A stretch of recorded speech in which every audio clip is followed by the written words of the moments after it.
السلام علیکم دوستو، میرا نام ہے طاہر خان اور آپ دیکھ رہے ہیں TRT university T V YouTube channel.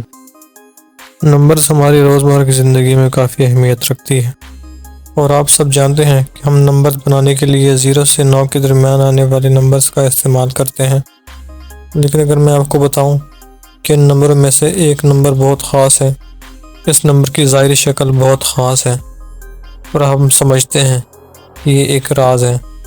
Video کا ٹائٹل پڑھ کے آپ سمجھ گئے ہوں گے کہ میں یہاں پر نمبر 7 کی بات کر رہا ہوں، اور آج کی اس ویڈیو میں ہم نمبر 7 کے متعلق بہت سی رازوں کے بارے میں بات کریں گے۔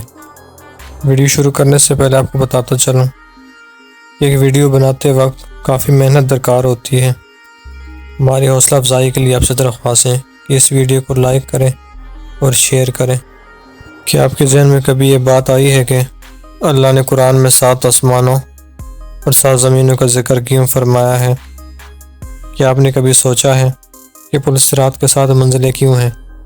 7 سال کی عمر سے ہی کیوں ایک بچے کو نماز سکھانے کا حکم دیا گیا ہے؟ حج کے موقع پر حاجی 7 مرتبہ خانہ کعبہ کا طواف کیوں کرتے ہیں؟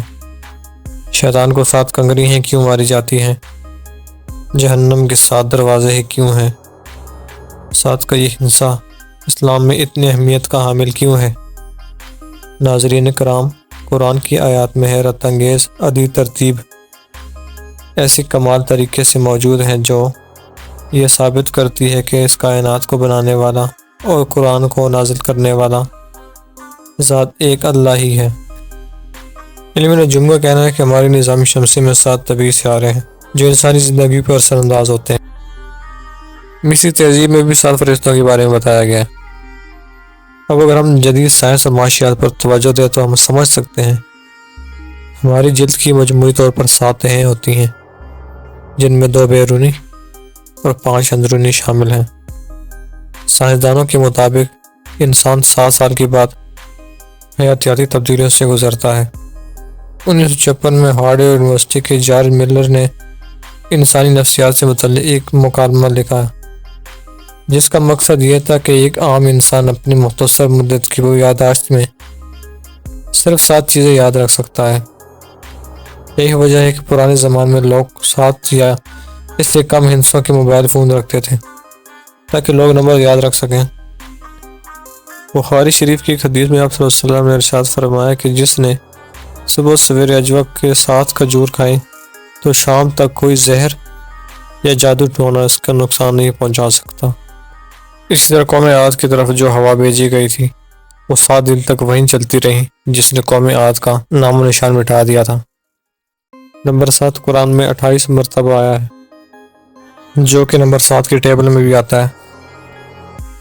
آپ میں سے کئی دوستوں کے ذہن میں شاید یہ سوال آیا ہوگا کہ اللہ نے انسانوں کو اپنی عبادت کے لیے بنایا ہے اور انسانوں کو اچھے اعمال کرنے کی تلقین کی ہے، تو پھر قرآن میں موجود آیات اور ان نمبرز کا کیا مطلب ہو سکتا ہے؟ اس کے جواب میں یہ کہوں گا کہ اللہ نے اس کائنات کو بغیر کسی مقصد کے نہیں بنایا اور نہ ہی قرآن میں الفاظوں کو جمع کر کے اپنی باتوں کو بغیر کسی مقصد کے نازل فرمایا ہے۔ اب اگر کوئی یہ کہے کہ ان آیات میں اللہ نے کیا جمع کر کے پورا قرآن نازل فرمایا ہے، تو اس کا جواب نمبر 7 جو قرآن میں ایک حیرت انگیز نیومیریکل یعنی عددی ترتیب ہے۔ قرآن میں نمبر 7 کو اللہ نے انسانوں کے فائدے کے لیے ترتیب دیا ہے، جو کہ آج کی ماڈرن دنیا میں بھی ایک مکمل ترتیب کے ساتھ موجود ہے۔ آج کے دور کے انسانوں کی زندگی میں بھی نمبر 7 ایک خاص مقام رکھتا ہے۔ مثلا آج کی سائنسی اسٹڈی سے معلوم ہوا ہے کہ زمین کے ماحول کے 7 لیئرز ہیں اور اس طرح زمین کے نیچے بھی 7 لیئرز موجود ہیں۔ ایک ہفتے میں 7 دن ہوتے ہیں اور ایک ایٹم میں بھی 7 لیئرز ہیں۔ اسی طرح زمین کے 7 براعظم ہیں کہ نمبر 7 ہماری زندگی میں کتنا اہم ہے۔ اسی طرح اگر آپ نے غور کیا ہوگا کہ ایک مسلمان جب نماز پڑھتا ہے، سجدے میں جاتا ہے، تو اپنے جسم کے 7 اعضاء کا استعمال کرتا ہے۔ قرآن میں سب سے پہلے 7 نمبر کا استعمال ہوا۔ قرآن کی دوسری سورۃ البقرہ کی 29ویں آیات میں استعمال ہوا جس میں اللہ نے 7 آسمانوں کا ذکر فرمایا ہے، جبکہ آخری مرتبہ 78ویں سورت کی 12ویں آیات میں استعمال ہوا ہے جس میں بھی اللہ نے 7 آسمانوں کا ذکر کیا ہے اب غور کرنے کی بات یہ ہے کہ دوسری سورت سے لے کر 78ویں سورت کے درمیان 77 سورہ ہیں اور 77 نمبر 7 نمبر کا ملٹیپل بھی ہے۔ اب جو لوگ اس کو ایک اتفاق سمجھتے ہیں تو ان کی حیرانی میں مزید اضافہ ہونے والا ہے جب میں آپ کو بتاؤں گا قرآن میں جس جگہ نمبر 7 پہلی مرتبہ استعمال ہوا ہے اور جس جگہ آخری مرتبہ استعمال ہوا ہے، ان دونوں کے درمیان ٹوٹل 5649 آیات ہیں، جو حیران کن طور پر نمبر 7 کا ہی ملٹیپل ہے۔ یہ اگر 7 کو 807 سے ضرب دیں گے تو جواب 5649 ہی آئے گا۔ اگر یقین نہیں آتا تو کیلکولیٹ کر کے دیکھ لیں۔ اب ایک اور بات قابل غور ہے کہ جس صورت میں پہلی مرتبہ نمبر 7 کا استعمال ہوا ہے وہ دوسری صورت کی 29ویں آیت ہے، جس کا مطلب ہے کہ اس آیت سے پہلے 28 آیات آتے ہیں جو ایک بار پھر 7 کا ملٹیپل ہے، یعنی 7 ضرب 4 28 بنتے ہیں۔ اب ذرا اس صورت پر بھی غور کریں جس میں نمبر 7 آخری مرتبہ استعمال ہوا ہے، تو اب یہ جان کر حیران ہوں گے کہ قرآن کی اس صورت میں یعنی سورہ النبا کی ٹوٹل 40 آیات ہیں اور جس آیت میں نمبر 7 کا ذکر ہوا ہے وہ اس صورت کی 12ویں آیت ہے، یعنی 40 سے 12 نکال لو تو 28 بنتے ہیں جو ایک بار پھر نمبر 7 کا ملٹیپل ہے۔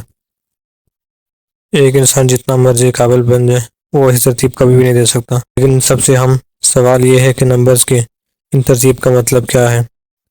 اس کا جواب یہ ہے کہ اللہ نے اس مکمل ترتیب کو ہماری زندگی کے ہر پہلو میں فٹ کیا ہے، جس کا واحد مطلب قرآن کی سچائی ہے کہ قرآن اللہ تعالیٰ کی طرف سے اپنے آخری نبی حضرت محمد صلی اللہ علیہ وسلم پر نازل ہوا، اور یہ کسی انسان کی لکھی ہوئی کتاب نہیں ہو سکتی، جس کے بارے میں اللہ نے قرآن کی سورہ بنی اسرائیل کی آیت نمبر 88 میں ارشاد فرمایا ہے کہ کہہ دو کہ اگر انسان اور جن اس بات پر جمع ہو کر اس قرآن جیسا بنا لائے تو اس جیسا نہ بنا سکے گے، اگرچہ وہ ایک دوسرے کے مددگار ہوں۔